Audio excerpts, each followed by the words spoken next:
불가능이란 뭐 대단히 큰 장애물이 아니다. 시작조차 못하게 만드는 과잉 상상이 당신을 가로막는 것이다. 여러분은 성공합니다. 여러분이 그걸 원했기 때문이죠. 안녕하세요. 하와이 대저택입니다. 네, 여러분. 돈 많이 벌고 원하는 삶을 살기 위해선 결국 무언가를 해야 합니다. 그렇죠? 하기 싫은 일도 해야 하고 해야 하는 일들도 많아질 때 어느 순간 하고 싶은 마음은 사라지고 지치고 무기력해지고 결국엔 그만두고 싶어질 때가 있습니다. 하지만 원하는 무언가를 얻으려면 결국 하는 수밖에 없잖아요. 네, 그래서 오늘도요. 이노우에 신파치의 꾸준함의 기술, 이 책 속에 담겨있는 인사이트를 가져와서요. 저자의 시선에 저의 생각까지 더해서 여러분과 함께 생각해보고 싶은 부분들을 말씀드리도록 하겠습니다. 계속 잘하고 싶은데 도대체 어떻게 해야 되죠? 많은 사람들이 나에게 이렇게 묻는다. 하지만 나의 대답은 언제나 같다. 계속 하고 싶다면 그냥 매일 하세요. 이 말을 하면 사람들은 되게 비웃는다. 그게 끝이야? 말은 쉽지. 하지만 나는 자신 있게 말한다. 진짜로 매일 하면 무조건 됩니다. 나는 의지로 무언가를 이룬 사람이 아니다. 끈기? 애초에 나와는 거리가 멀었다. 내가 믿는 건 오직 구조였다. 그렇다. 꾸준함은 의지의 문제가 아니다. 아무리 강한 의지도 구조 없이는 무너진다. 하지만 단단한 구조는 의지가 없어도 나를 움직인다. 그리고 그 구조의 핵심은 단순하다. 바로 매일 한다는 것. 이보다 더 강력한 구조는 없다. 그게 전부고 그걸 지키는 사람이 결국 이긴다. 과거에 나는 늘 이런 계획을 세웠다. 일주일에 2번은 꼭 해야지. 3번 정도면 나쁘지 않겠지. 그렇게 적당히 하려는 마음으로 시작한 것들은 하나같이 기분이 좋을 땐 하고 바쁘면 미루는 일이 됐다. 오늘은 피곤하니까 내일 하자. 내일은 정말 꼭 할 거야. 이런 말들이 하루 이틀 쌓이면 결국 하지 않는 날이 당연해진다. 그리고 어느 순간부터 하는 날이 특별한 날이 되고 하지 않는 날이 보통의 날이 되어버린다. 그때 난 깨달았다. 꾸준함을 무너뜨리는 진짜 적은 실패가 아니었다. 그건 바로 선택이었다. 선택지가 있는 한 인간은 망설인다. 오늘 하루는 좀 쉴까? 내일부터 시작하면 되잖아. 그 질문을 던지는 순간 이미 절반은 무너진 것이다. 매일 한다는 그 구조는 놀라운 힘을 가진다. 그 구조 안에서는 이 질문이 사라진다. 오늘 할까? 하지 말까? 그리고 그 순간부터 멈추지 않게 된다. 나는 한때 기분 내킬 때만 블로그를 썼다. 오늘은 글이 잘 써질 것 같아서 쓰고 내일은 바쁘니까 그냥 넘어가고 꾸준히 쓰지 못했다. 결국 바쁘다는 핑계가 쌓여 어느 순간 1년에 몇 번 쓰는 게 전부가 되었다. 그러던 어느 날 마음을 고쳐먹었다. 매일 쓰자. 별다른 이유도 대단한 다짐도 아니었다. 그냥 그렇게 마음먹었을 뿐인데 그날 이후로 8년 넘게 단 하루도 빠짐없이 글을 썼다. 놀랍게도 이 단순한 원칙 하나로 나는 하지 않을 이유를 머릿속에서 몰아냈고 글쓰기는 특별한 일이 아니라 그냥 오늘도 당연히 하는 일이 되었다. 런던 대학 필리파 랠리 박사의 연구에 따르면 하나의 행동이 습관이 되기까지 평균 66일이 걸린다고 한다. 2달 동안 매일 반복하면 이제 자연스럽게 몸에 새겨진다는 것이다. 나의 경험도 같았다. 매일 4분 근력 운동. 처음엔 귀찮았지만 2달쯤 지나니 오히려 안 하면 허전했다. 더 이상 의식적인 노력이 아니라 그냥 내 일상이 되었던 것이다. 물론 하루 한 권 책 읽기처럼 난이도가 높고 부담이 큰 일은 훨씬 더 긴 시간이 필요했다. 처음엔 억지로 읽고 꾸벅꾸벅 졸면서도 읽었지만 그럼에도 500일을 단 하루도 빠지지 않고 이어갔다. 그리고 어느 날 문득 깨달았다. 이제 나는 매일 책을 읽는 사람이 되었구나. 습관을 위해선 66일이 걸리지만 500일 동안 매일 하면 그 일은 당신의 몸과 마음, 정체성 속에 스며든다. 그렇다. 그 반복의 시간은 당신이라는 사람 자체를 바꿔버린다. 결국 꾸준함이란 대단한 사람이 되는 게 아니다. 그저 매일의 반복 속에서 결국 하는 사람, 계속 하는 사람이 되어가는 것이다. 앞서도 계속 강조했지만 습관은 거창하게 시작하지 않는다. 진짜 변화는 아주 사소한 의식에서부터 시작된다. 당신은 오늘 아침은 어떠했는지 한번 떠올려보자. 아침에 눈을 뜬다. 그런데 대부분의 사람들은 그 시작을 아무 생각 없이 흘려보낸다. 잠이 덜 깬 상태에서 침대에 누워있거나 스마트폰을 들여다보며 하루를 시작한다. 하지만 이제부턴 아침에 눈을 뜨는 그 순간 아주 사소한 행동을 의식해보자. 예를 들면 이런 것들이다. 물 한 잔 마시기, 오른발부터 침대 밖으로 내딛기. 당신이 이미 매일 하고 있는 행동이어도 상관없다. 핵심은 의식하는 것이다. 그래, 오늘도 물 한 잔으로 하루를 시작했어. 좋아, 오른발 먼저 내디뎠어.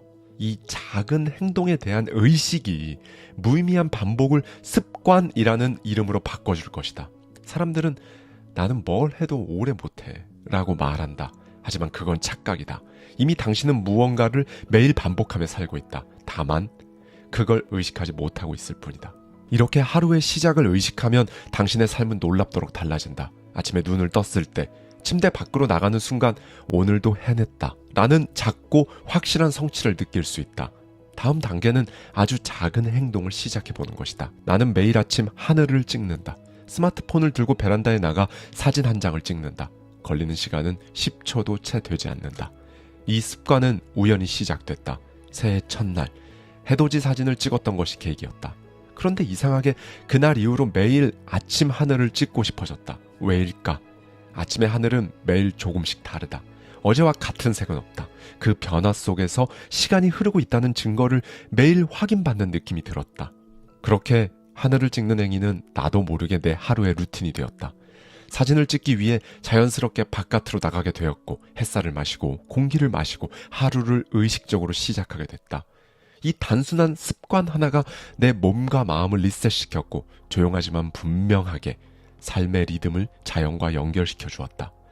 습관이라는 건 거창한 각오에서 시작되는 게 아니라 아주 사소한 기분 좋은 반복에서 시작된다는 걸 깨닫게 된 것이다. 독서 습관도 마찬가지다. 내일부터 매일 책을 읽어야지. 이런 다짐을 한 번쯤은 해봤을 것이다. 하지만 하루에 10페이지라는 목표도 퇴근 후 야근이 생기거나 모임이 생기거나 피곤한 날이면 금세 무너진다. 그럴 땐 이렇게 해보자. 매일 아침 책을 손에 들고 펼치기. 책을 읽지 않아도 된다. 그저 펼치기만 해도 된다. 그걸 매일 해보는 것이다. 하루하루 책을 펼치는 습관만 쌓여도 당신은 이미 나는 책을 늘 가까이 하는 사람이라는 정체성을 갖게 된다. 더 놀라운 건 책을 손에 들면 결국 한 줄이라도 읽게 된다는 것이다. 처음엔 그냥 폈다가 문득 궁금해서 한 문장, 두 문장, 그렇게 몇 페이지가 넘어간다. 그러다 어느 날 책 한 권을 다 읽어버린 당신 자신을 발견하게 된다. 이 습관을 더욱 확실하게 만들고 싶다면 책을 눈에 잘 띄는 곳에 두면 된다. 책상이든 식탁이든 화장실이든 좋다. 보이면 손이 간다. 손이 가면 펼치게 된다. 펼치면 읽게 된다. 이런 일련의 흐름이 바로 꾸준함을 만드는 구조다. 앞서 작고 사소한 습관을 통해 꾸준함의 감각을 익혔다면 이제는 집중력을 필요로 하는 습관에 도전할 차례다. 그렇다면 하루에 어느 정도면 될까? 나의 대답은 언제나 같다. 딱 5분이면 충분하다. 고작 5분이라고? 그렇게 생각하는 사람들에게 나는 말한다. 더도 말고 덜도 말고 딱 5분만 제대로 집중해서 해보세요. 그 5분이 얼마나 길게 느껴지고 얼마나 어려운 시간인지 곧 알게 될 겁니다. 5분 동안 온전히 몸을 움직이면 심장이 뛰고 땀이 난다. 5분 동안 책을 읽으면 10페이지는 훌쩍 넘어간다. 5분 동안 춤을 추면 확실하게 기분 전환이 된다. 그렇다. 5분은 결코 짧지 않다. 짧은 건 시간이 아니라 당신의 집중력이다.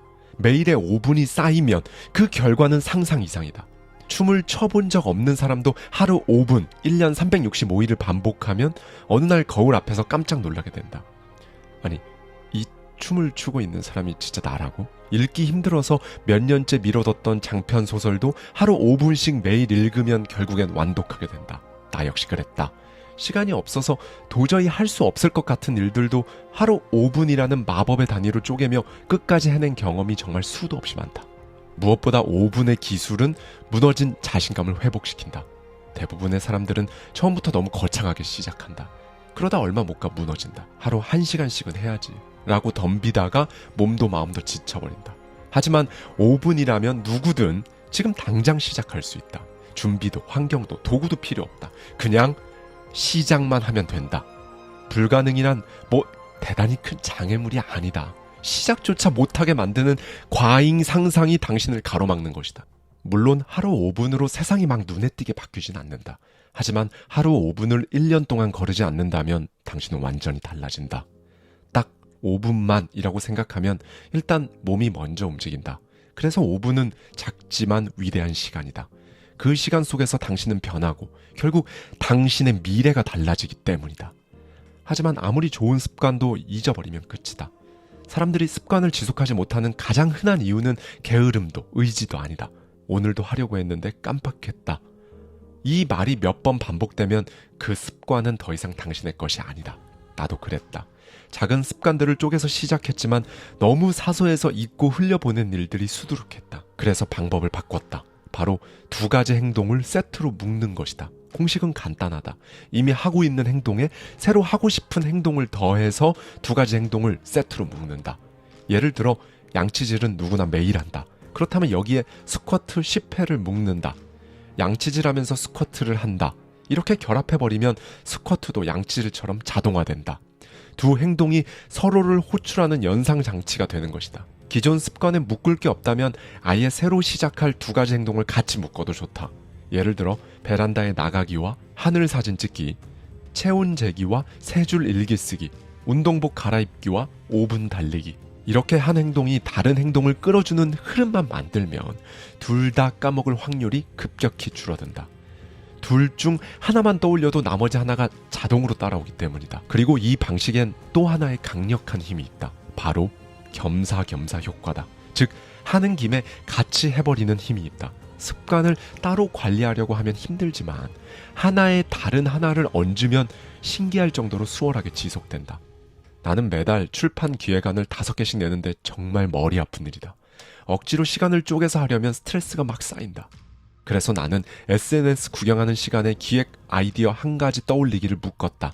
그 결과 SNS를 그냥 보지 않고 기획자의 눈으로 보게 됐다. 재미있는 콘텐츠가 보이면 왜 재미있는지, 어떤 포인트가 좋은지 메모하면서 그냥 스크롤을 내리던 시간이 기획의 씨앗을 모으는 시간으로 바뀐 것이다. 이런 전략을 사용하면 습관은 훨씬 오래간다.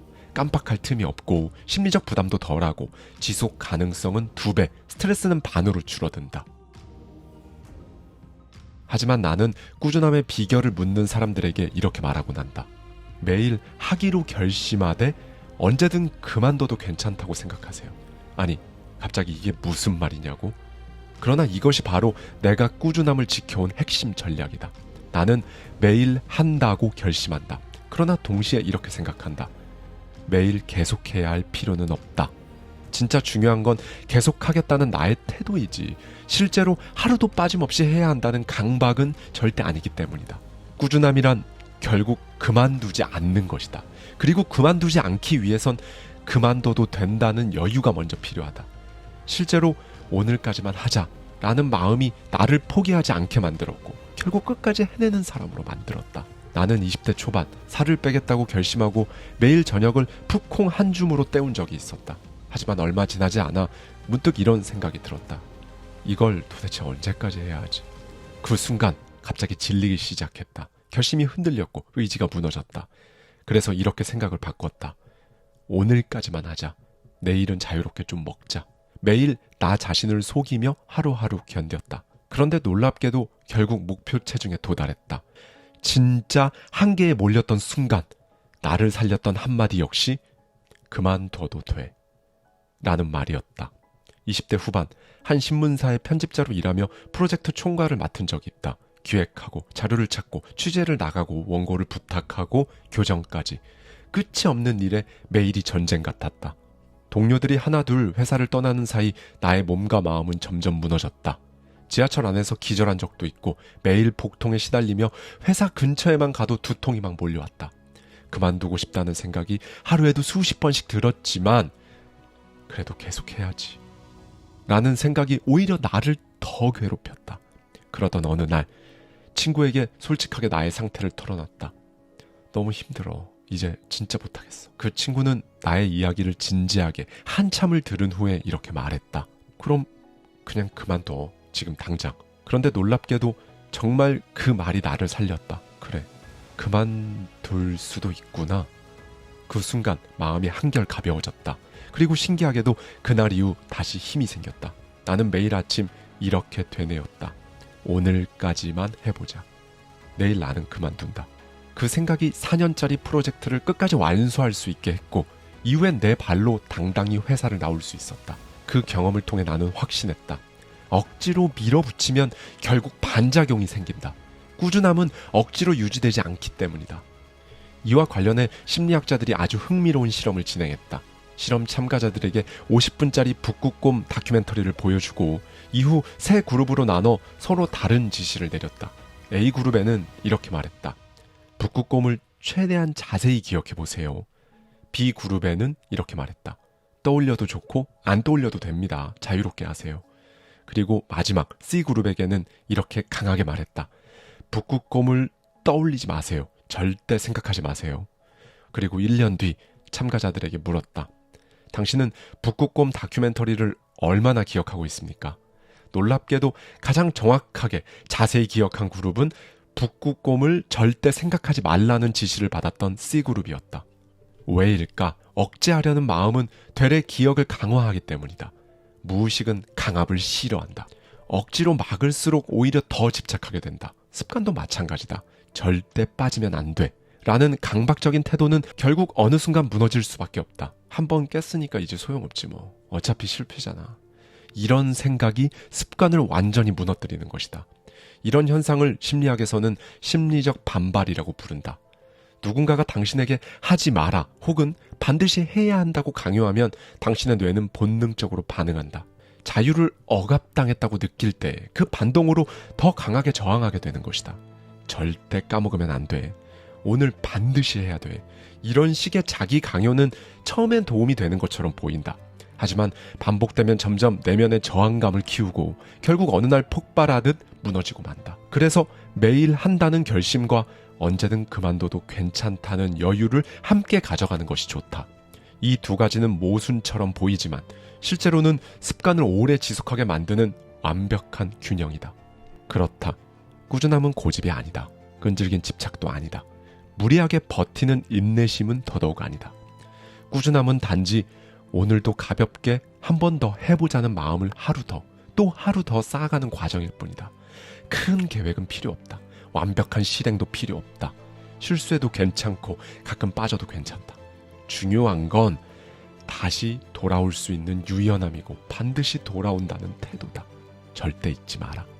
습관을 만드는 건 의지의 폭력이 아니라 심리적 안정감과 반복의 흐름이다. 사람들은 자꾸 묻는다. 왜 그걸 해요? 그게 무슨 의미가 있죠? 하지만 왜를 따지기 시작하는 순간 이미 행동은 멈춘다. 생각이 행동을 가로막고 의미를 찾는 사이 시작도 못하게 된다. 때로는 명확하게 이유를 모르더라도 그 상태로 그냥 해보는 감각이 더 중요하다. 의미 없어 보이는 행동이라도 계속 하다 보면 반드시 무언가가 남는다. 사실 그걸 왜 하냐라는 질문 앞에서 대부분의 일상은 초라해진다. 하루 10분 걷는 것도, 혼자 무언가를 적는 것도, 신입사원이 일에 익숙해지기 위해 반복하는 일들도 의미를 묻기 시작하면 결국 다 쓸모없어 보인다. 하지만 그냥 해보는 태도, 이것이야말로 꾸준함의 진짜 출발점이다. 이런 이야기가 있다. 길을 걷던 한 나그네가 벽돌을 쌓고 있는 세 남자에게 물었다. 벽돌을 왜 쌓고 있나요? 첫 번째 남자는 지친 얼굴로 말했다. 그냥 쌓고 있는 거죠. 두 번째 남자는 피곤한 목소리로 말했다. 커다란 벽을 만들고 있어요. 이걸로 가족을 먹여 살리고 있습니다. 세 번째 남자는 눈을 반짝이며 말했다. 저는 지금 역사에 남을 대성당을 짓고 있어요. 진짜 멋진 일이죠. 이 이야기를 들은 사람들은 흔히 세 번째 남자가 가장 훌륭하다고 말한다. 목표가 명확하고 꿈이 있고 자부심도 넘치기 때문이다. 하지만 정말 그럴까? 나는 오히려 이렇게 되묻고 싶다. 모든 사람이 꼭 세 번째 남자여야만 할까? 핵심은 벽돌을 쌓는 방식은 사람마다 모두 다르다는 것이다. 각자의 방법이 있다. 누구의 삶이 더 옳다고 말할 수 없다. 중요한 건 목적이 있든 없든 눈앞에 있는 일에 열심히 임하는 것이다. 벽돌 쌓는 남자에 관한 이야기는 지나가던 나그네가 바라본 단편적인 모습일 뿐 실제로 하루하루 어떻게 살아가는지는 담겨있지 않다. 목적을 바라보며 일하던 세 번째 사람 또한 나그네에게 그렇게 보였을 뿐이다. 어쩌면 앞날에 대한 계획만 신나게 떠드느라 정작 눈앞에 주어진 일에는 소홀한 단순한 몽상가일지도 모른다. 결국 지나가는 사람이 어떻게 바라보고 생각하든 중요한 게 아니라는 뜻이다. 나 역시 하고 싶은 일이 무엇인지 도무지 떠오르지 않을 때가 있다. 그 흔한 쓸데없는 일조차 하기 싫은 날이 있다. 모든 게 귀찮고 재미없고 피곤해서 그냥 아무것도 안 하고 싶어지는 그런 순간 말이다. 그럴 땐 어떻게 해야 할까? 많은 사람들은 그럴 땐 좀 쉬어야죠 라고 말하지만 나는 오히려 이렇게 말한다. 딱 하나, 하고 싶지 않은 일을 해보라. 듣기만 해도 내키지 않는 그 일, 손이 안 가고 마음이 무거워지는 그 일을 아주 작게 그냥 한번 해보라는 것이다. 나에게 그 일은 청소였다. 내 인생에서 청소는 가능한 한 피하고 싶은 일 1위였다. 시간도 들고 재미도 없고 한다 해도 티도 안 나는 일이라고 생각했기 때문이다. 그런데 이상하게도 그 무렵 읽은 책마다 청소가 인생을 바꾼다는 이야기가 반복해서 나왔다. 한두 권이 아니었다. 5권쯤 반복되니 슬슬 한번 청소를 해볼까? 라는 마음이 들기 시작했다. 그래서 시작했다. 예를 들어 금요일 아침엔 거실의 TV 선반이 먼지를 살짝 털었다. 토요일 아침엔 책상 위를 쓱쓱 문질렀다. 고작 1분. 작은 먼지털이 하나면 충분했다. 어느 정도 익숙해진 후 조금씩 범위를 넓혔다. 오늘은 부엌, 내일은 욕실. 그렇게 청소 범위를 넓히다 보니 깨끗해지는 그 순간이 묘하게 짜릿했다. 더 놀라운 건 청소를 할 때마다 머릿속도 깨끗해졌다는 것이다. 그 후로는 아예 요일별로 청소를 배치했다. 하루 한 곳씩 매일매일 청소가 루틴이 되었고 결국 싫어하던 청소가 즐거운 게임이 됐다. 그 이유는 단 하나. 매일 했기 때문이다. 누가 시켜서가 아니라 스스로 방법을 궁리했고 결과를 기대하지 않고 그만두지 않고 그저 반복했기 때문이다. 그렇다. 재능이란 몸에 뵐 때까지 반복하는 능력이다. 처음부터 좋아할 필요는 없다. 그리고 그것이 진짜 성장이다. 성공은 대단한 목표를 이룬 순간보다 지겨움, 귀찮음 속에서도 자신을 포기하지 않은 날들로 만들어진다. 처음엔 의미 없다고 느꼈던 그 행동이 훗날 돌아보면 당신을 가장 멀리 데려다준 첫 걸음이었음을 알게 될 것이다. 아직 시작하지 않았다면, 아직 망설이고 있다면 가볍게, 조용히, 그러나 멈추지 말고 당신만의 방식으로 나아가라. 작지만 꾸준한 그 반복이 당신을 누구보다 단단하게 만들 것이다. 그리고 그때 당신은 깨닫게 될 것이다. 나는 결국 해내는 사람이다. 감사합니다. 지금까지 하와이 대저택이었습니다. 저와 함께 매달 한 권씩 책 속에 담긴 격렬한 통찰을 통해 한 단계 더 성장하고자 하는 분들은 아래 고정되어 있는 댓글을 참고해 주세요.